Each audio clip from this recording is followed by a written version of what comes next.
નમસ્કાર દર્શક મિત્રો, હું મોના ભાટિયા કચ્છુદે ટીવી ન્યૂઝમાં આપનું સ્વાગત કરું છું। મિત્રો, સમાચારમાં આજે નલિયાકાંડની ચકચારી ઘટના અંગે વિગતે વાત કરીશું, જેમાં કચ્છ લડાયક મંચે સિક્કાની બીજી બાજુ પર પ્રકાશ પાડીને પીડિતાની ઉલટ તપાસની માંગ કરી છે। તો જોઈએ આ વિશેષ રજૂઆત।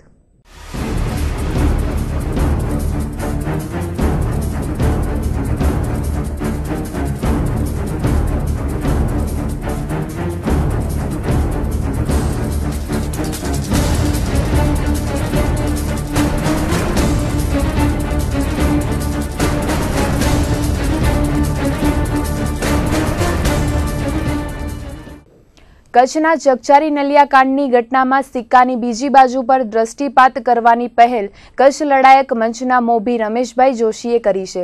સમગ્ર ઘટનામાં આરોપી તરીકે ચિતરાઈ ગયેલા લોકોના પરિવાર પર વીજપાત થયો છે। વગર કારણે કોઈપણ અપરાધ વિના સજા ભોગવતા અન્ય પરિવારજનોની દરકાર કરવા માટે કોઈ આગળ આવતું નથી।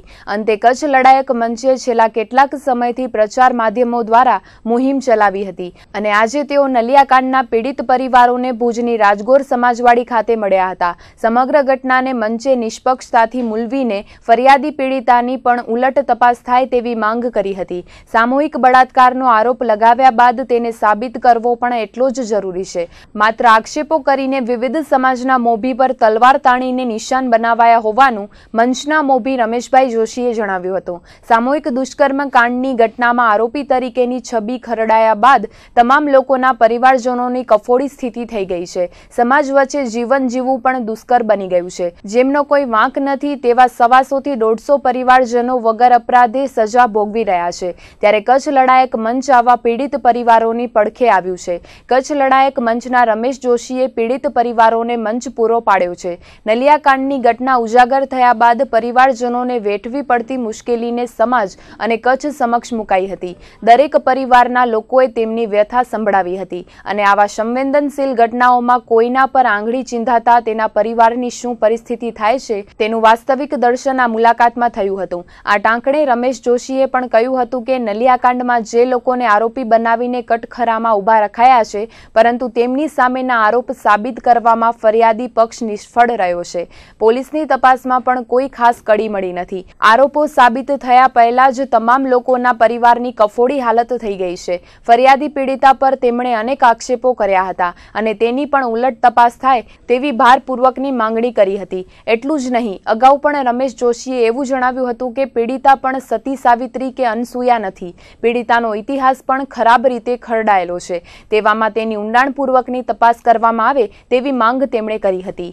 આ જે પોતાને પીડિતા કહે છે એ સાચી કે કેમ એની ઉલટ તપાસ પોલીસે કરવી જોઈતી હતી।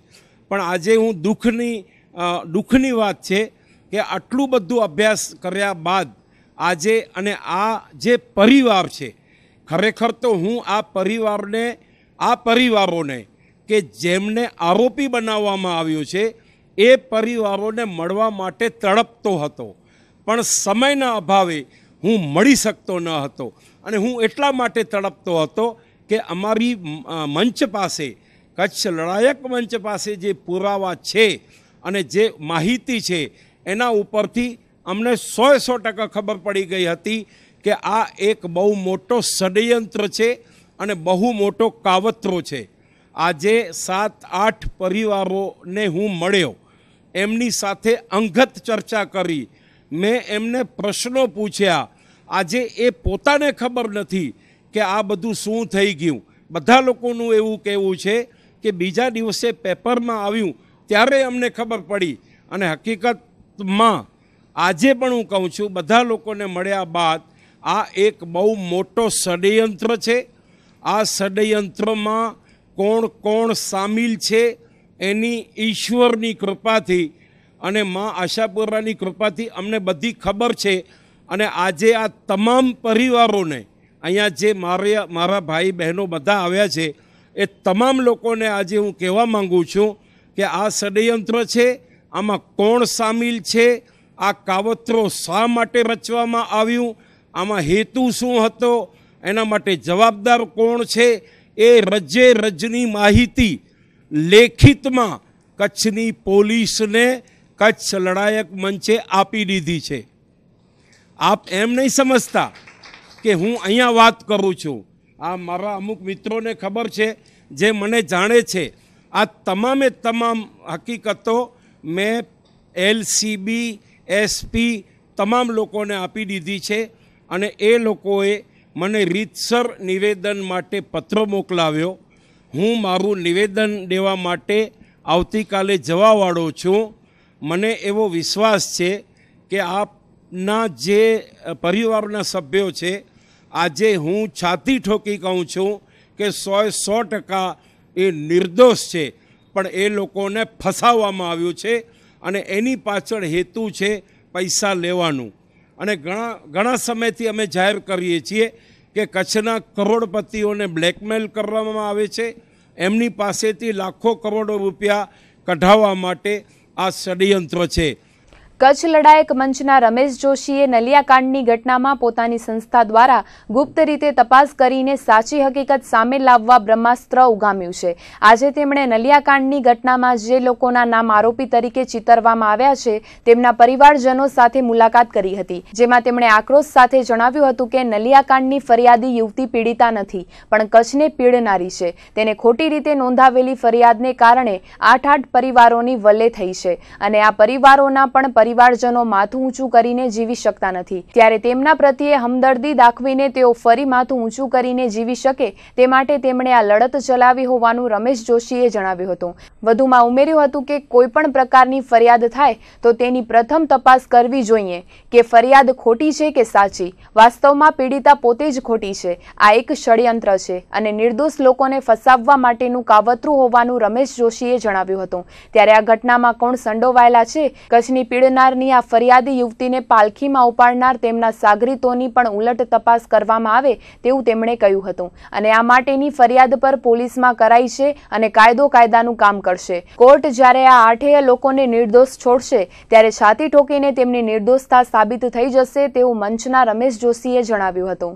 હકીકત સામે આવી એ તો આજે અમે જાહેર કરી દીધું છે કે જે પોતાને પીડિતા કહે છે અને મીડિયામાં પણ એમ કહેવાય છે કે એ પીડિતા છે, પણ આજે અમે કહીએ છીએ કે એ પીડિતા નથી, પણ કચ્છને પીડનારી છે. આ કચ્છને પીડનારી. અને એના થકી આજે મારા કચ્છના, આજે મારો કચ્છ અને એમાંય અબડાસો મારી જન્મભૂમિ છે અને અમે બધું જ જાણીએ છીએ.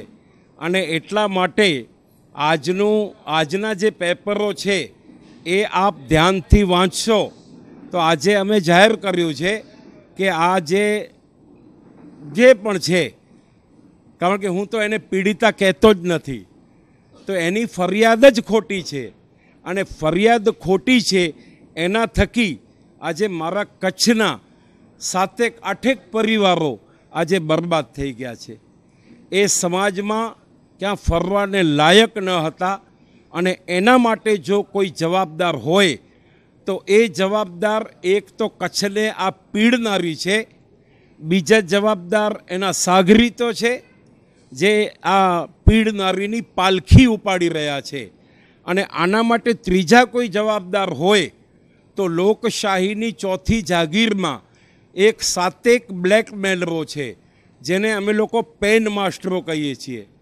આજે અમે લોકો ગત 3 મહિનાથી અંગત તપાસ કરી રહ્યા છીએ. આજે હું આપની ટીવી ચેનલના માધ્યમથી આખા મારા સમગ્ર કચ્છને અને નમ્ર વિનંતીપૂર્વક કહેવા માગું છું કે અમારી પોતાની અંગત ગુપ્તચર સંસ્થાઓ છે અને અમે એની ફરિયાદનો અભ્યાસ કર્યો, FIRનો અભ્યાસ કર્યો. એક પુરાવો આજની તારીખમાં અમારી પાસે છે અને એના ઉપરથી એ સાબિત થાય છે કે એની ફરિયાદ ખોટી છે. જે આરોપીઓની ધરપકડ પોલીસે વગર વિચારી કરી છે, હું કાયદાની ભાષામાં કહું છું, કાયદો એમ કહે છે કે ગમે તેવી ફરિયાદ મળે તો એ ફરિયાદ સાચી કે કેમ એની તપાસ કરવી જોઈએ.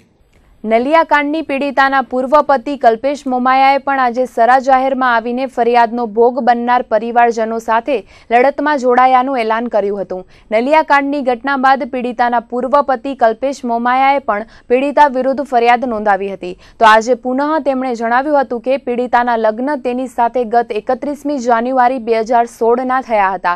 જૈન ધર્મના વિધિ વિધાન પૂર્વક તેના લગ્ન થયા બાદ પીડિતા માત્ર એક જ દિવસ તેની સાથે રહી હતી. લગ્ન બાદ રાત્રે શયનખંડમાં પીડિતાનો ફોન સતત રણકતો હતો. ત્યારે તેના પતિ તરીકે કલ્પેશ મોમાયાએ તેને પૂછ્યું હતું કે આ રીતે કેમ આટલા બધા ફોન આવે છે? લગ્ન બાદ હવે આવું બધું તને ન શોભે તેવું પૂર્વ પતિએ કહ્યું હતું. પરંતુ પીડિતાએ તેના પતિને ગણકાર્યો ન હતો અને બીજા દિવસે બીમાર હોવાનું બહાનું કરીને માવતરે ચાલી ગઈ હતી. લગ્ન પૂર્વે પીડિતાની માતાએ કલ્પેશ મોમાયા પાસેથી 1 લાખ રૂપિયા લીધા હતા. આ ઉપરાંત સોનાની ચેન, મંગળસૂત્ર સહિતના દાગીના લઈ લેવામાં આવ્યા હતા અને ઉપરથી છૂટાછેડા લેવા માટે 25,000 રૂપિયા પણ લેવામાં આવ્યા હતા. આ રીતે છૂટાછેડા લીધા હોવાની વાત પીડિતાના પૂર્વ પતિ કલ્પેશ મોમાયાએ કચ્છ ઉદય સમક્ષ કરી હતી. તે વખતે કલ્પેશને સ્વપ્ને ખ્યાલ ન હતો કે તેની સાથે આટલી મોટી છેતરપિંડી થઈ છે. નલિયાકાંડની ઘટના સામે આવ્યા બાદ તેણે પીડિતા વિરુદ્ધ ફરિયાદ કરવાની હિંમત કરી, કેમ કે કલ્પેશને અંદરથી એવું થયું કે આ પીડિતા ખોટી રીતે નિર્દોષ લોકોને ફસાવી રહી છે. તેના પૂર્વ પતિએ પીડિતા વિરુદ્ધ ફરિયાદ નોંધાવતા પીડિતાએ તેને જાનથી મારી નાખવાની ધમકી પણ આપી હતી. ત્યારે ધમકી આપવા સબબની ફરિયાદ પણ કલ્પેશ મોમાયાએ જખૌ પોલીસ મથકે નોંધાવી છે. મારા મેરેજ 31/1/2016ના જૈન ધર્મના વિધિ વિધાન પૂર્વક મારા લગ્ન થયેલા હતા અને અમુક એવી વાતો કર્યા પછી મને એવું જાણવા મળેલું કે રાતના મારા શયનખંડમાં એક પછી એક એના ફોન આવતા રહ્યા અને પછી એવું મને લાગ્યું, એને કીધું કે તું કોને ઘડી ઘડી વાતો વાતી તું ફોન કરે છે? તો એ મને કીધું કે એ તો મારા ફોન તો હવે તમને આવ્યા કરશે, એ તો હવે તમને જોવાનું જ રહેશે કે મારા ફોન તો હવે આવ્યા કરશે, એમ મને કીધું. પછી મેં કીધું કે હવે તો આપણા લગ્ન થઈ ગયા છે, હવે તને જે ફોન છે તને શોભે નહીં. પણ બીજા દિવસે મને કીધું કે મારી તબિયત બરાબર નથી, એટલા માટે હું દવા લેવા માટે તમે મારી જોડે હાલો. એટલે બીજા દિવસે હું એમને દવા લેવા માટે કોઠારા ગયો. તો કોઠારા ગયો એટલે પછી તરત જ પોતાના માવિત્રે હાલી ગઈ. પછી અનેક વાર તેડાવ્યા પછી એ પાછી આવી નહીં અને મારી પાસેથી રૂપિયા 1 લાખ રૂપિયા એના જે મમ્મી છે એ 1 લાખ રૂપિયા લગ્ન પૂર્વે મારી પાસેથી લીધા અને છૂટાછેડા સમયે પણ મને કીધું કે તમે 25,000 રૂપિયા હાલશો તો હું જે છૂટાછેડા છે એના ઉપર હું સિગ્નેચર કરીશ અને છૂટાછેડાના લખાણમાં પણ તમે કોઈ પણ જાતનું લખાણ કરાવતા નહીં કે તમારા પાસેથી 1 લાખ રૂપિયા મેં લીધા છે, 25,000 રૂપિયા બીજા છૂટાછેડાના લીધા છે અને સોનાનું ચેન, સોનાનું મંગળસૂત્ર અને સોનાની વીંટી એ પણ અંદર મારે પરાવીને ગઈ છે. એ મને કીધું છે કે તમે છૂટાછેડાના લખાણમાં એ તમે લખાવતા નહીં. એટલે પછી મેં મારી હાથ નીચે ધસતો હોવાથી પછી મેં છૂટાછેડાના લખાણમાં આવું બધું લખાવ્યું નહીં, કારણ કે મને સમાજનો પણ થોડો મને હોય કે સમાજમાં આપણનું નામ છે, એ નામ માટે મેં પછી અંદર લખાવ્યું નહીં છૂટાછેડાના કાગળીઓમાં. એટલે મારી સાથે વિશ્વાસઘાત અને છેતરપિંડી કરીને આ ગઈ છે. હા, ધમકી આપવામાં મને આવી છે કે હું તને જામથી મારી નાખીશ અને મીડિયા સમક્ષ પણ કીધું છે કે મારા પૂર્વ પતિ મોમાયા કલ્પેશને એ તારીખ 11 તારીખના બધા પ્રેસ કોન્ફરન્સમાં બોલાવીને કીધું છે કે મારા પૂર્વ પતિ મોમાયા કલ્પેશને નાગો કરીને મારતા મારતા LCBમાં લઈ આવીશ અને 2 દિવસમાં હું લઈ આવીશ, એવા શબ્દો એણે મીડિયા સમક્ષ બોલ્યા છે. આ એની કાર્યવાહી મેં જખો પોલીસ સ્ટેશનમાં લેખિત ફરિયાદ આપી દીધી છે. 506, 506(બ) અને 507 મુજબ જાનથી મારી નાખવાની પણ મને ધમકી આપી છે. નલિયાકાંડની ઘટના બાદ જે લોકોને આરોપી તરીકે ચિતરવામાં આવ્યા છે તેના પરિવારજનો અનેક કપરી પરિસ્થિતિમાંથી પસાર થઈ રહ્યા છે. પીડિતાએ કરેલા આક્ષેપોની સાબિતી પૂર્વે જ પરિવારજનો સજા ભોગવી રહ્યા છે. કાયદો સૌના માટે સમાન છે, ત્યારે કોઈપણ અપરાધ વિના સામાજિક અને પારિવારિક રીતે સજા ભોગવતા પરિવારજનોએ પણ પોતાની આપવીતી અભિવ્યક્ત કરી હતી. જેમાં બબ્બા શેઠની પૌત્રી ઋત્વીએ જણાવ્યું હતું કે નલિયાકાંડની ઘટનાને કારણે અમારો પરિવાર પૂરી રીતે ભાંગી પડ્યો છે. મેં ધોરણ 10 બોર્ડની પરીક્ષા કઈ રીતે આપી તે મારું મન જ જાણે છે. સમાજ કે પરિવારની સામે જતી વખતે પણ લોકો શંકાની નજરે ગુનેગારની જેમ જુએ છે. ટ્યુશનમાં કે સ્કૂલમાં પણ સહપાઠીઓ દ્વારા પૂછવામાં આવે છે, ત્યારે તે પરિસ્થિતિનો સામનો કરવો કપરો છે. માનસિક તાણ વચ્ચે મેં અભ્યાસ કરીને બોર્ડની પરીક્ષા આપી છે. નલિયાકાંડમાં દાદાજીનું નામ જોડી દેવામાં આવતા અમારો પરિવાર ક્યાંય બહાર નીકળી શકતો નથી. અનેક તકલીફોનો સામનો કરવો પડે છે તેવું બોર્ડની પરીક્ષા આપનાર ઋત્વીએ જણાવ્યું હતું. મારી બોર્ડની એક્ઝામ્સ હતી. મારા પેરેન્ટ્સ મને સ્કૂલ મૂકવા બી ના આવી શકે એન્ડ મારો ફર્સ્ટ પેપર ટાઈમ મને બધા પેરેન્ટ્સ કહેતા તું ઘરની ચિંતા ન કરજે, હું સોસાયટીમાં ન નીકળી શકતી, હું ટ્યુશન્સ ન જઈ શકતી. બધા મને પૂછતા આ બધું શું છે. મને બહુ જ પ્રોબ્લેમ પડતી સ્ટડીઝ માટે અને મને સ્કૂલ જતી તો મને બધા ફ્રેન્ડ્સ કહેતા આ બધું શું આવે છે એન્ડ ઓલ. મને બહુ જ પ્રોબ્લેમ્સ પડી છે, બહુ ફેસ કરવો પડ્યો છે આ બધાના કારણે. હું એક્ઝામ્સ બી સરખી રીતે ના આપી શકતી અને હું સોસાયટીમાં બી ના નીકળી શકતી. હું મારા બધા ફ્રેન્ડ્સ પૂછે કે આ બધું શું છે, બ્લા બ્લા બ્લા બધું મને પૂછે અને મારા દાદા અને ચાચુને ખોટી રીતે ફસાવવામાં આવે છે. પ્લીઝ અમને ન્યાય આપો એન્ડ પ્લીઝ તમે પીડિતાનો બેકગ્રાઉન્ડ ચેક કરો. નલિયાકાંડમાં વિનોદ ઠક્કર ઉર્ફે બબા શેઠ અને તેમના પુત્ર ચેતન ઠક્કરને ખોટી રીતે ફસાવવામાં આવ્યા હોવાનું બબા શેઠની પુત્રવધુ મીનાબેન ઠક્કરે જણાવ્યું હતું. મંચ દ્વારા આજે પીડિત પરિવારો સાથેની મુલાકાતમાં મીનાબેન ઠક્કરે રુદન સાથેના સ્વરમાં જણાવ્યું હતું કે નલિયાકાંડ જેવી ઘટનામાં અમારા પરિવારના પિતા તુલ્ય સસરા વિનોદ ઠક્કર અને દિયર ચેતનને ખોટી રીતે સંડોવી દેવાયા છે. ફરિયાદી છોકરી ખુદ પાટા પર નથી ત્યારે તેની પણ ઉલટ તપાસ કરવામાં આવે તેવું મીનાબેન ઠક્કરે જણાવ્યું હતું. બબા શેઠના પરિવાર પાસેથી પીડિતા દ્વારા નાણાંની માંગણી કરીને બ્લેકમેલિંગ કરવામાં આવ્યું હોવાનું તેમણે જણાવ્યું હતું. આ તદ્દન ખોટો કેસ છે. અમને ખોટી રીતે ફસાવવામાં આવ્યા છે. જેવી રીતે અમારી ખોટી રીતે હેરાન કરીને તપાસ કરવામાં આવડી આવે છે, કાંઈ નીકળ્યું જ નથી. નહીં ક્યારે નીકળશે નહીં. અમને પૂરો અમારા પરિવાર ઉપર વિશ્વાસ છે. મારા સસરા અને દેરને હું માને 17 વર્ષ લગ્ન થયા ઓળખું છું. મેં કોઈ દિવસ આવા રીતે જોયા જ નથી અને હું માની ન શકું. એક ભાઈ તરીકે અને એક પપ્પા તરીકે બહુ જ સરસ એમણે અમારી સાથે નાતો નિભાવ્યું છે. એટલે હું એવું માનતી જ નથી કે આવું કંઈ થયું હોય. જેવી રીતે અમને ખોટી રીતે આવું પરેશાન કરવામાં આવ્યું છે અને આવડી તપાસ થાય છે તો અમારું માનવું છે કે જે છોકરી છે જેને તમે લોકો પીડિતા કહે છો એની પણ તપાસ કરો અમને એની તપાસ કરાવો. બસ અમને અમારી બીજી કોઈ માંગ જ નથી. જે સાચું છે એને બહાર લાવો. હવે પીડિતાની ઉલટ તપાસ થવી જોઈએ. જે એ અમને બ્લેકમેલ કરી અને રૂપિયા માંગ્યા છે, જે એણે કર્યું છે એની તપાસ કરો કે એનો બેકગ્રાઉન્ડ શું છે. નલિયાકાંડમાં અજીત રામવાણીને ખોટી રીતે ફસાવવામાં આવતા અમારો 150 જણનો પરિવાર માથું ઊંચું કરીને જોઈ શકતો નથી તેવું ભરત ગોવર્ધન દાસ રામવાણીએ જણાવ્યું હતું. કચ્છ લડાયક મંચના રમેશભાઈ જોશીએ પીડિતાની ઉલટ તપાસ કરવાની માંગ કરી અને તેના ભૂતકાળ સહિતની વિગતો જાહેર કરતા અમે માથું ઊંચું કરી શક્યા છીએ તેવું ભરત રામવાણીએ ગડગડા સ્વરે કહ્યું હતું. ગાંધીધામ જેવી મેગા સિટીમાં છેલ્લા 40 વર્ષથી અમારી ઇજ્જત છે. સમસ્ત ગાંધીધામના લોકોએ પણ અમને હૂંફ આપી છે. ત્યારે અમારા પરિવારના પુત્રને ખોટી રીતે નલિયાકાંડ જેવી ઘટનામાં સામેલ કરીને અમને બદનામ કરાયા છે. કચ્છ લડાયક મંચે જે હિંમત દાખવી છે તે અમારા માટે મોટી હૂંફ છે. અજીત, ગોવિંદ તેમજ વસંત સહિતના તમામ લોકોને ખોટી રીતે ફસાવવામાં આવ્યા હોવાનું ભરતભાઈ રામવાણીએ જણાવ્યું હતું. સાથે જ ન્યાયતંત્ર પર વિશ્વાસ છે અને અમને ન્યાય મળશે તેવો આત્મવિશ્વાસ પણ તેમણે વ્યક્ત કર્યો હતો. વધુમાં ખોટા ષડયંત્રને કારણે તેમના પરિવારને જે મુશ્કેલી પડી છે તે પણ પોલીસને જોવું જોઈએ અને પીડિતાની ઉલટ તપાસ કરીને અમને ન્યાય અપાવવો જોઈએ તેવું અંતમાં તેમણે ઉમેર્યું હતું. બિલકુલ ઉપજાવી કાઢેલી ઘટના, જેમાં કોઈ સત્યનો એક અંશ પણ નથી અને અજીતભાઈ કે એમની સાથે ગોવિંદભાઈ, વસંતભાઈ કે બીજા 5 જણા તમામને ખોટી રીતે ફસાવવામાં આવ્યા છે. તપાસ જેવી રીતે આ 8 લોકોની તપાસ થઈ, કહેવાતી પીડિતાએ ખોટા આક્ષેપ કર્યા, તો અમારો એ પણ આગ્રહ છે કે એ છોકરીની ફરિયાદ સાચી છે તો છોકરીની પણ તપાસ થવી જોઈએ. અને એવું કોઈ મોટો પબ્લિક ફિગર નથી કે એની સામે તંત્ર વામણું પુરવાર થાય. એ પણ એક સામાન્ય છોકરી છે. જો આ 8 નિર્દોષ લોકોને ફસાવવામાં આવે તો એ કાલે કોઈ પણ માણસ કોઈના ઉપર ખોટી ફરિયાદ કરી નાખે એટલે એને જેલમાં નાખી દેવાનું. આખા પરિવાર એટલે અમારો એક વ્યક્તિગત વાત કરું, અજીતભાઈનો 150 જણાનો પરિવાર છે. એ 150 જણાનો પરિવાર આ તો જ્યારથી આ છેલ્લા 15 દિવસથી રમેશભાઈ જોશી કે કચ્છ ઉદય નામના પેપરે બહુ એક સારી રીતે નેગેટિવ છોકરીની રજૂઆત અથવા અમારી સાચી વસ્તુ રજૂ કરી, એના લીધે અમે માથું ઊંચું કરીને જોઈ શક્યા છે. 150 જણાનો પરિવાર, સાચો આક્ષેપ હોય તો તમે અજીતને ફાંસી ચડાવી દેજો, પરંતુ ખોટા આક્ષેપમાં આજે 150 જણાને ગાંધીધામ જેવા કોસ્મોપોલિટન સિટીમાં આ તો એક 40 વર્ષથી અમારી ઇજ્જત છે, એટલે લોકો અમને સામે ચડીને પૂછતા નથી, અમારી સાથે છે. દરેક લોકો આવીને અમને હૂંફ આપી ગયા કે ભાઈ રમવાણી પરિવાર સાથે આખું ગાંધીધામ છે. ગાંધીધામના તમામ મોટા લોકો અમે મળવા નહોતા કે અમને સામેથી આવી અને એ લોકોએ કીધું કે અમે તમારી સાથે છીએ, કાંઈ પણ સપોર્ટ, માનસિક સપોર્ટ આ વગેરે જોતો હોય તો અમે આપવા માટે તૈયાર છીએ. આ એક અમારી ઇમેજ છે.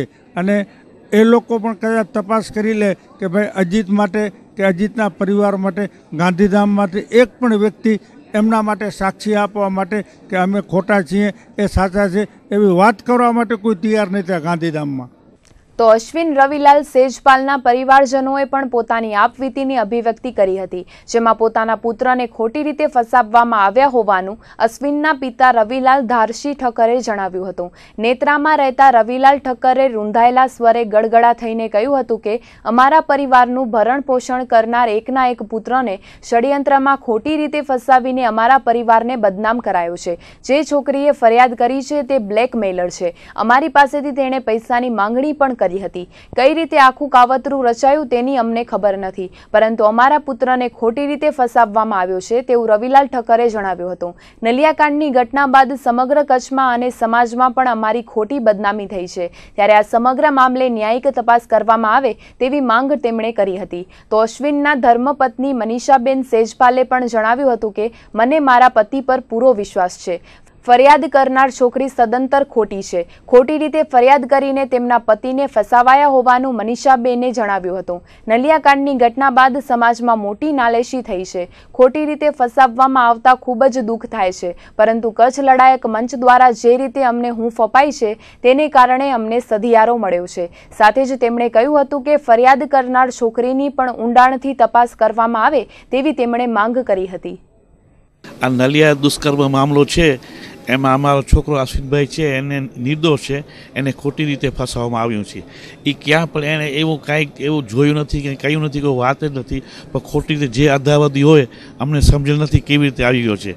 હવે જે આ સમજ કોર્ટ જો ન્યાય આપે એના ઉપર અમને વિશ્વાસ છે કે કોર્ટ આ ભારત સરકારની કોર્ટ સારો ન્યાય આપશે. હા, તકલીફમાં તો જો સમજ્યું કે અમારામાં સમજ્યા ગામમાં અમારો એક જણો છે, આટલા બધા બેઠા છીએ, તકલીફ છે. નિર્દોષ માણસ આવી જાય તકલીફ થાય ને. નેટલામાં રહેવાનો એકલો છે, કારણ કે છોકરાને ન મૂકે એટલે મારા ઘરવાળા છે નખત્રાણામાં રહે છે. હવે આવો મામલો તકલીફ તો થાય ને ભાઈ, એ શું કરી શકે. એ મારા વરને છે ને બ્લેકમેલ કરવામાં આવ્યો છે. એ એકદમ નિર્દોષ છે. મારા ધણી ઉપર મને વિશ્વાસ છે પૂરો. એ છે બ્લેકમેલર જ છે. એ છે છોકરી પણ બ્લેકમેલર છે. એમ એની અમે પૂરી માહિતી જાણીએ જ છીએ છોકરીની, પણ છોકરી કેવી છે અમને પૂરી ખબર છે. પીડિતા છે ને એ નથી, હું છું પીડિતા. 3 મહિનાથી અમે આખો પરિવાર રોઈએ છીએ. એમ નલિયાકાંડમાં મુખ્ય આરોપી તરીકે બબા શેઠ અને શાંતિલાલ સોલંકીને સૌ પ્રથમ પકડવામાં આવ્યા હતા, ત્યારે તેમના પર એવા આરોપ મુકાયા હતા કે પીડિતાને શાંતિલાલ સોલંકીને ત્યાં નોકરી આપવામાં આવી હતી. ત્યારે શાંતિલાલ સોલંકીની ધર્મપત્ની પ્રજ્ઞાબેન સોલંકીએ કહ્યું હતું કે હું પોતે અમારી ગેસ એજન્સી પર અવારનવાર કામ પર જતી હતી. મેં ક્યારેય આ ફરિયાદી છોકરીને જોઈ નથી અને અમને ખોટી રીતે ફસાવાયા છે તેવું પ્રજ્ઞાબેન સોલંકીએ જણાવ્યું હતું. ત્યારે જે પીડિતા અમારા પર આરોપ કરી રહી છે ત્યારે તેની વાસ્તવિકતા પણ તપાસ કરવામાં આવે. આ પીડિતાએ અમારી પાસેથી પણ નાણાં માંગીને બ્લેકમેલિંગ કરવાનો પ્રયાસ કર્યો હતો, ત્યારે પીડિતાની પણ ઉલટ તપાસ કરવામાં આવે તેવું પ્રજ્ઞાબેન સોલંકીએ ઉમેર્યું હતું. અમારા પરિવારને ખોટી રીતે બદનામ કરવામાં આવી રહ્યો છે. પોલીસમાં ફરિયાદ નોંધાઈ તે પહેલા છોકરીએ નાણાંની માંગણી કરી હતી અને અમને બ્લેકમેલ કરીને પૈસા પડાવવા માટે કાવતરું રચાયું હતું, ત્યારે ન્યાયિક તપાસ થાય તેવી તેમણે માંગ કરી હતી. મારા પતિને એને ખોટી રીતે એને ફસાવવામાં જ આવ્યો છે, બ્લેકમેલ જ કરે છે પૈસાના કારણે. બાકી હવે એ છોકરી એ કહે છે કે આ બધે 1.5 વર્ષ પહેલાંની વાત છે, તો એ 1.5 વર્ષ પહેલાં ક્યાં ગઈ હતી, હવે શું કામ એ ઉપડી છે, એને પહેલાં જ એને બોલવું હતું ને. હવે તો છોકરીને સજા દેવી પડે ને છોકરીનો તમે પાસ શું કામ નથી જોતા? એક ખાલી આ લોકોનો શું કામ તમે જુઓ છો? એનો પણ જોવો જરૂરી છે ને. તમને ખાલી તમે આ લોકોનો જુઓ એ તો ના હાલે ને. છોકરીનો પણ તમે જુઓ. એ અમને કાંઈ ખબર જ નથી, પણ અહીંયા કને છોકરીનો શું કામ કાંઈ જોતા નથી? એક આ લોકોનો શું કામ જુએ છે? છોકરીની પણ તપાસ કરવી જરૂરી છે, ખાલી એની શું કામ કરે ને? એને ખોટી રીતે જેને ફસાવવામાં આવે છે ને અમારી ઓફિસમાં એ આવી જ નથી આજ દિવસ સુધી. અમે ઓફિસની ઉપર જ હું રહું છું, મેં એને ક્યારે જોઈ પણ નથી ને અમારી ઓફિસમાં આવી જ નથી. ને અમે કોઈ લેડીઝને રાખી જ નથી પહેલેથી. પહેલાં છોકરીની તપાસ કરો ને છોકરી કાને શું સબૂત છે, શું કામ ખોટી રીતે એને બેસાડી બેઠા છે વગર વાંકે એમ. તમે છોકરીની તપાસ તો કરો થોડીક, તમે ખાલી આ લોકોનો તમે જુઓ છો એ તો ના હાલે ને એમ. એનો પણ જરૂરી છે જોવો બધું, શું કામ જોતા નથી એમ એનો. આજે ભુજ ખાતે કચ્છ લડાયક મંચના રમેશ જોશી દ્વારા નલિયાકાંડના આરોપી તરીકે ચિતરવામાં આવેલા લોકોના પરિવારજનો સાથે મુલાકાત કરાઈ હતી. તેમાં ભરત નરેન્દ્ર ચૌહાણના પત્નીએ કહ્યું હતું કે નલિયાકાંડની પીડિતા ખરા અર્થમાં પીડિતા જ નથી, અમને ખોટી રીતે ફસાવવામાં આવ્યા હોવાનું તેમણે ઉમેર્યું હતું. પરિવારના નાના બાળકોને શું જવાબ આપવો અને વડીલોને કઈ રીતે સંભાળવા તે મોટો પ્રશ્ન છે. ફરિયાદ કરનાર યુવતીએ પૈસાના જોરે તાગડધીના કરીને કોઈના ઈશારે આ રીતે ખોટી ફરિયાદ કરીને અમને ફસાવ્યા છે તેવું તેમણે જણાવ્યું હતું. પહેલાં તો હું કહું કે આ છોકરી જે કહે છે હું પીડિતા છું, એ પીડિતા છે જ નહીં. આ વસ્તુ એક ઊભી કરવામાં આવી છે અને અમારા ઘરવાળાને ખોટી રીતે ફસાવવામાં આવ્યો છે અને આ પૈસાના કારણે બધું ઊભો થવામાં આવ્યો છે. દરારી ખોટું જ કરે છે અમારાથી. પહેલાં તમે અમારા કરતાં એ છોકરીની વધારે પૂછા કરો એમ કે એ શું કામ એવું કરે છે અને શું કામ અમારા એવી રીતે કર્યો છે અમારાથી એમ. એને પાછું એ અમારા કોઈ ઘરવાળાને ઓળખતી નથી, સામે આવીને ઊભી રહ્યા છે તો એ કોઈ એને ઓળખી નથી, તો એવી રીતે કેમ કહી શકે છે એમ કે હું પીડિતા છું.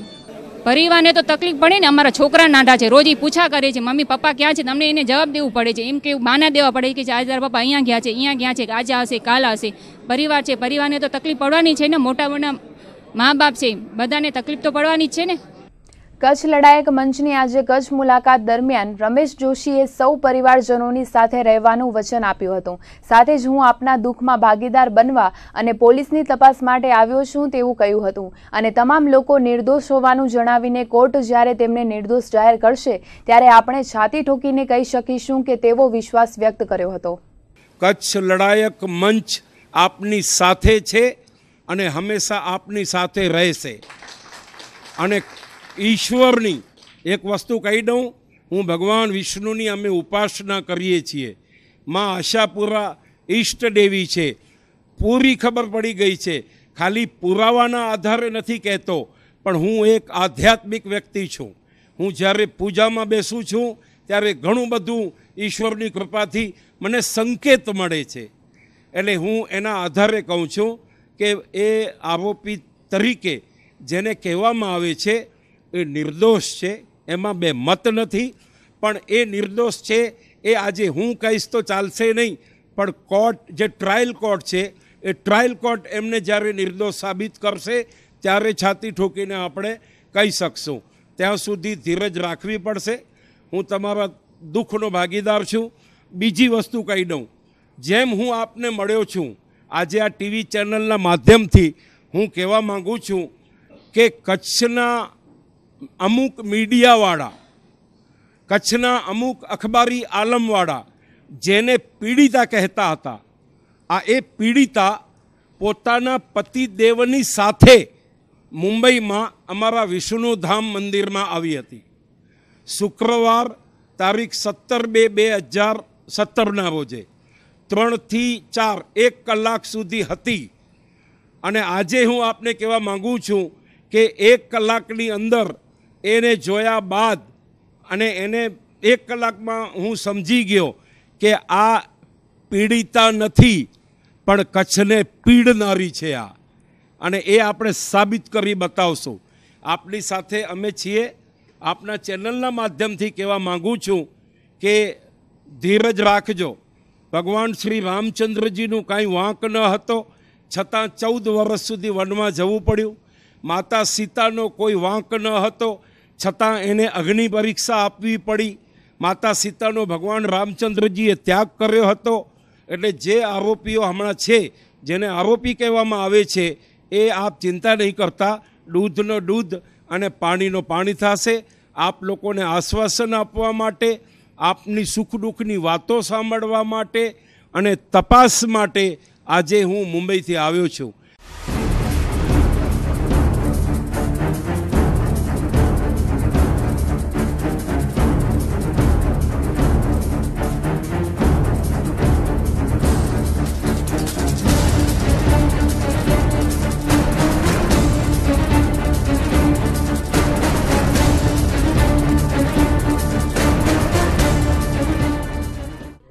તો આ હતા આજના કચ્છ ઉદય ટીવી ન્યૂઝ. ફરીથી મળીશું આવતીકાલે. ત્યાર સુધી અમને રજા આપશો. નમસ્કાર.